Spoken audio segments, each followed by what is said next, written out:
Ein Airbus A320. Der 320, einer der besten, weltweit bestverkauften und effizientesten Single-Aisle-Flugzeuge. Die neuen Sharklet.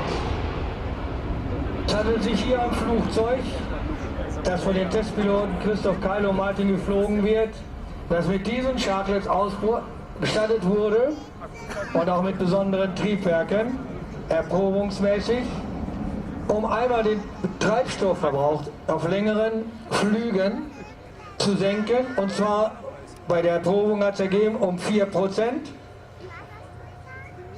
Und das bedeutet, dass die Gesamtmasse von CO2-Emissionen um ca. 1000 Tonnen pro Flugzeug pro Jahr verringert wird.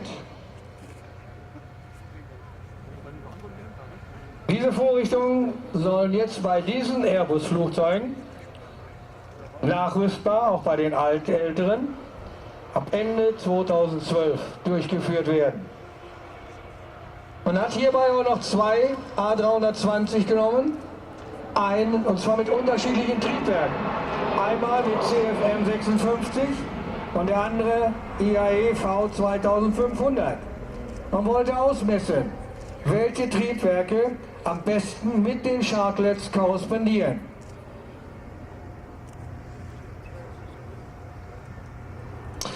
Ladies and gentlemen, the aircraft we see flying here is powered by a pair of CFM 56. Of course, the alternate engine for the A320 is the IAI V2500. That too is being tested with the new Sharklet wingtips, as is the A321.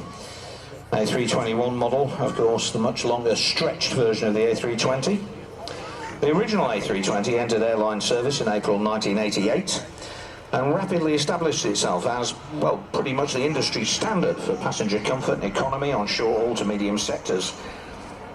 It grew into the A318, the very, very short one, the A319, the aircraft you see here, the A320, and of course the stretched A321. It's a whole family of airliners from a single design, very efficient. They've achieved 8,600 aircraft orders, and over 5,200 aircraft have already been delivered to over 374 customers and operators worldwide. The range covers a seating capacity of from 100 to 200 seats, and it is the world's best-selling single-aisle aircraft family. Offers the widest cabin and is the preferred choice with the traditional airlines and, of course, their passengers, as well as with the fast-growing low-cost carrier market, for which it is now pretty much the standard reference aircraft. Now, while today's A320 family is still the most efficient single-aisle in production today, it will continue to sell in large numbers in the next decades, as not only are they developing the Sharklets that you see here that improve the performance of the basic aircraft, Airbus are also producing the A320neo, the new engine option, that sets a new standard of environmental efficiency for the industry. Die